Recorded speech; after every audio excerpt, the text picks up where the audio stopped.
Every single one of us has troubles in his life. Every single one of us has made mistakes. Every single one of us is a sinner. And every single one of us is hopeful and wishful that when I stand before Allah on the day of resurrection, Allah is going to turn a blind eye and forgive all my sins. Yet you can't even forgive the person you grew up with for years of your life for one issue.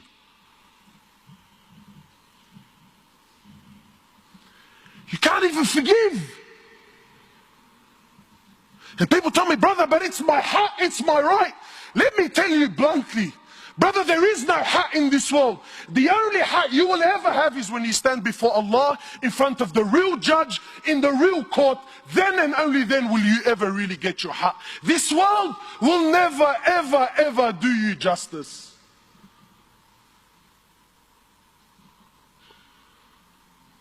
Where are we? Really, my brothers, wallahi, where are we, man?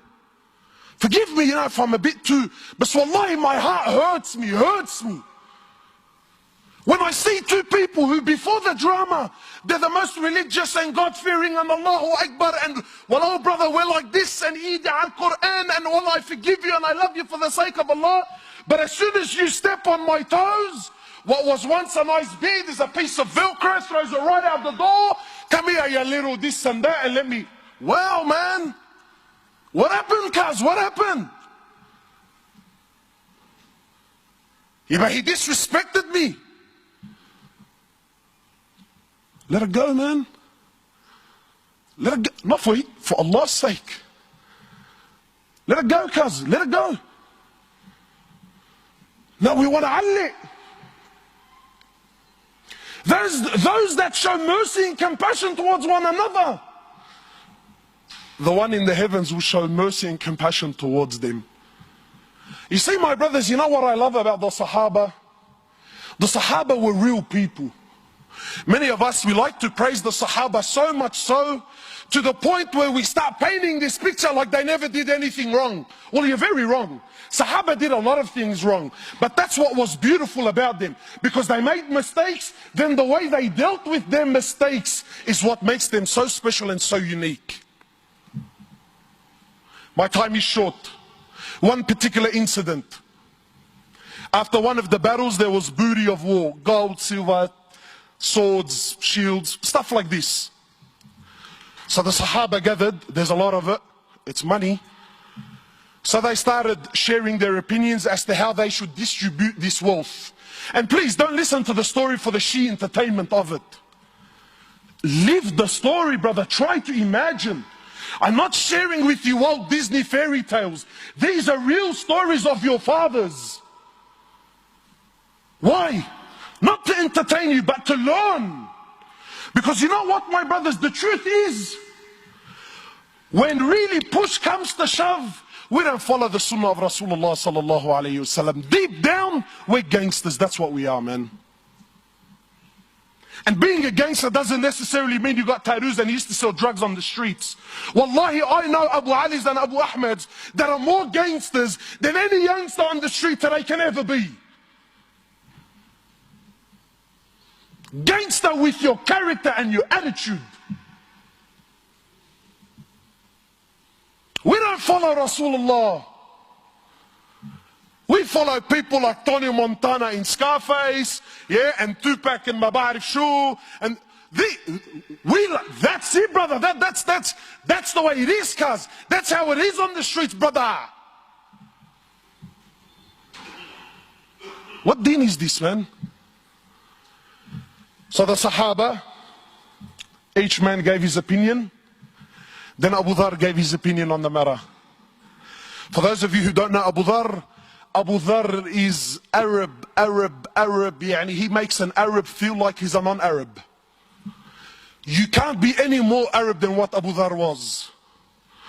So Abu Dhar also gave his opinion. Today, mosques. I was in Canada, the brother. Mosques are waiting in courts to deal with the issues. Why? Because, brother, I gave my opinion and this guy disrespected me when we were in the meeting, so now it's me versus him. And mosques are going to war with each other. Why? Who's hit it? Brother, I gave my opinion. What, and you went against me? Doesn't he know who I am? I've been here for 10 years, brother. This guy's only been on the board for 5 years. These are the people that are leading our masajid, mashallah. So Abu Dhar gave his opinion. Then the next person was Bilal radiallahu ta'ala anhu.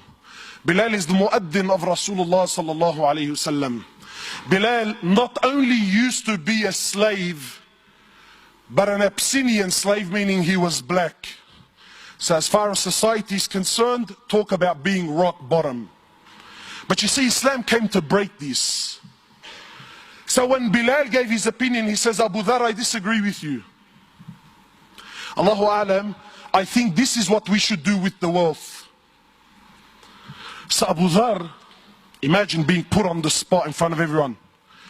He says, even you, ya Bilal, even you son of a black woman, even you're going to disagree with me today.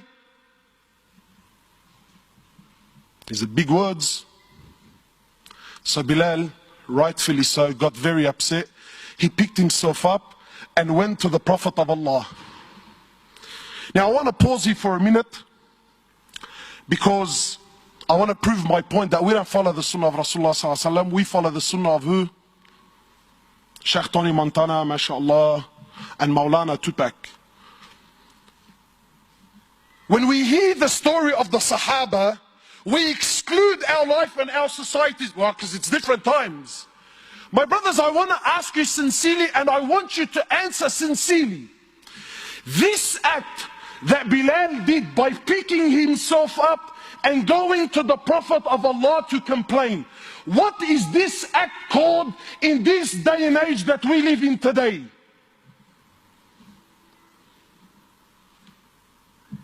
He's a snitch. True or not? Brother, we have a drama. You pick yourself up to go complain. What are you, a woman, bro? That's street language. You see, but Bilal wasn't corrupted by your Tupac and your Tony Montana. Bilal was affected by your Prophet, who you claim that you follow. You see, Bilal had something in his heart, so he went to someone that can help him with this situation. You and I, nah. That makes me less of a man. Nah, Habib. I'm gonna hold it in my heart. For the next 20 years, I'm gonna thrash him, backbite him, wipe the floor with him, slander him with any opportunity that I can get for the next 20 years. But I won't go to someone that just might be able to help my situation.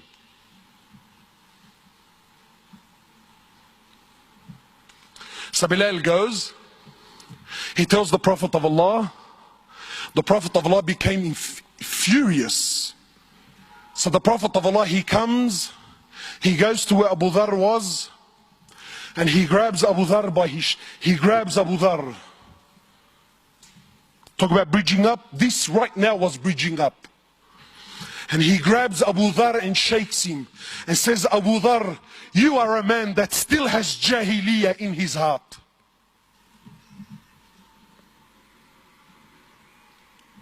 So what did Abu Dhar do? That little Aqday, is that what he said? Eid al-Quran, that's not what I said. Allah, wallahi, I didn't mean it like that, bro. See, let me tell you the difference between a man and a so-called man. A real man is a man when he acknowledges that he really was in the wrong, he admits that he's in the wrong. So Abu Dhar lowers his head. He understands that he hurt his brother. He understands he upset his Prophet. So how did he deal with the situation? Did he stop praying at that masjid so that I don't see Bilal? Because that's how we deal with our issues, isn't it? Did he? Abu Dhar radiallahu ta'ala anhu, after acknowledging that he's in the wrong, he picks himself up. He goes into the streets of Medina looking for Bilal radiallahu ta'ala anhu. Then when he sees and he finds Bilal, he goes to Bilal publicly. Leave this with me, publicly, in front of everyone. He goes to Bilal in front of everyone and gets down on the floor and says to Bilal, Ya Bilal, by Allah, I will not lift my head off the floor until you step on it with your foot. And let it be known right here, right now in Medina, which one of us today is the honored and which one of us today, ya Bilal, is the dishonored one?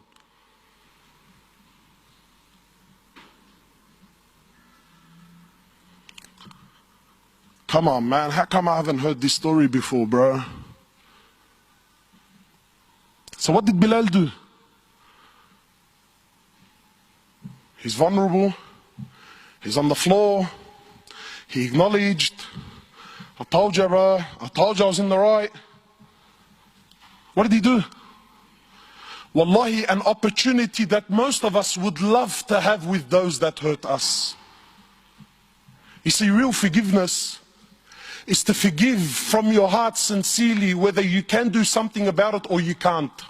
You see, there are many of us who have issues and dramas with other people, and we paint on the outside that, nah, brother, wallahi, man, I forgive him for the sake of Allah. You little kazzab, you little spinner. The only reason that you claim that you forgive him is not because you really forgive him. The truth is you can't do anything to this guy anyway. So really, by default, by the fact that I physically can't do anything, I disguise my weakness with what? Nah, wallahi, bro, I forgive him for the sake of Allah. But deep down in your heart, if you got the news that a bus hit him, your heart will start to do the dabki, bro.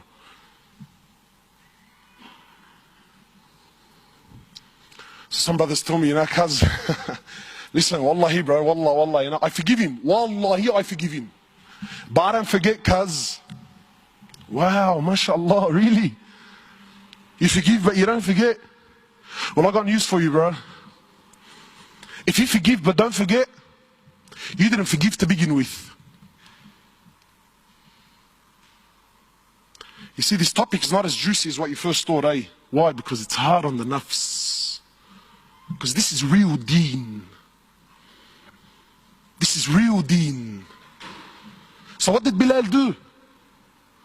Bilal gets down on his hands and knees. He kisses Abu Dhar on the forehead. He says, Abu Dhar, are you serious? I forgive you for the sake of Allah.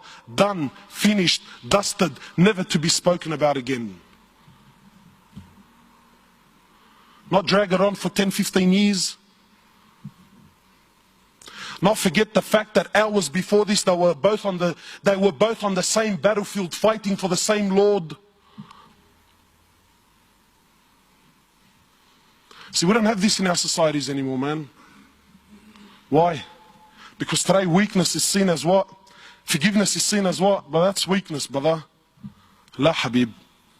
That's a real man.